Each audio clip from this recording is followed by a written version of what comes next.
For more than 20 years, the world has been asking the same question. How close is Iran to building a nuclear bomb? But maybe that's the wrong question. Because a more interesting question is, if Iran really wanted a nuclear weapon, why doesn't it already have it? Hello everyone and welcome to our new episode. Think about it. Iran has one of the best engineers and scientists in the Middle East. They have spent years developing advanced nuclear technology. It has enriched uranium to levels that many countries never reach. It possesses one of the largest missile programs in the region. And despite sanctions, sabotage, cyber attacks, assassination of scientists, and constant international pressure, Iran's nuclear program survived. So if the capability exists, why is there still no Iranian bomb? The answer may completely change the way you see this debate. Let's start with the argument many analysts make. Building a nuclear weapon is incredibly difficult, but it's not magic. Countries such as Pakistan, India, North Korea, and others have managed it. Iran has had decades to develop the necessary scientific expertise. Many experts believe that if Iran made a political decision to pursue a weapon, the technical barriers would not be the biggest challenge. Even some American analysts are wondering and asking Iran to build one. That raises an uncomfortable question. If the capability exists, then maybe the problem was always political. For years, two major explanations have been discussed. The first is strategic. Unlike North Korea, Iran has tried to remain connected to the global economy. Its leaders have repeatedly spoken about sanctions relief, trade, investment, and regional influence. No wonder Iran is located in the heart of Earth and they need to have normal ties with the West and East.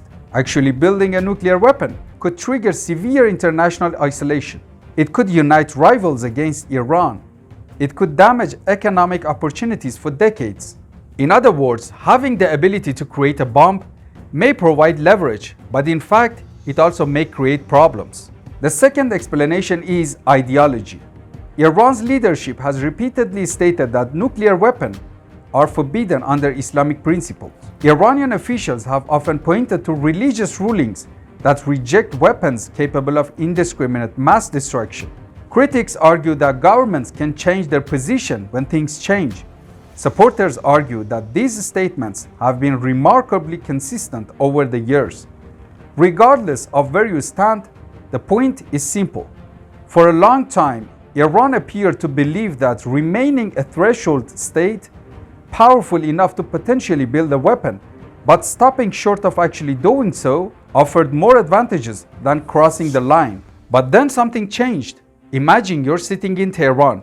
You chose not to build a bomb because you chose to have a normal life. You accepted inspections. You repeatedly said you were not building a weapon. Yet your scientists are targeted, your facilities are attacked, you face sanctions, you are accused of seeking the very weapon you never officially built, and finally you are attacked with all might of the United States, the Western world, and the Arab world to wipe out your entire civilization. At that point, some people inside the country start asking a dangerous question. When we are being punished as if we already have a bomb that we don't, what exactly are we gaining by not having one? This is where the debate becomes much more complicated. Because deterrence matters. Countries that possess nuclear weapons are often treated differently from countries that don't. As a result, some voices inside Iran have increasingly argued that nuclear deterrence might be the only guarantee against future attacks. So let's return to our original question. Why Iran still doesn't have a nuclear bomb? Perhaps the answer is not that Iran couldn't build one. Perhaps the answer is that for many years, Iran calculated that not building a bomb served its interests better.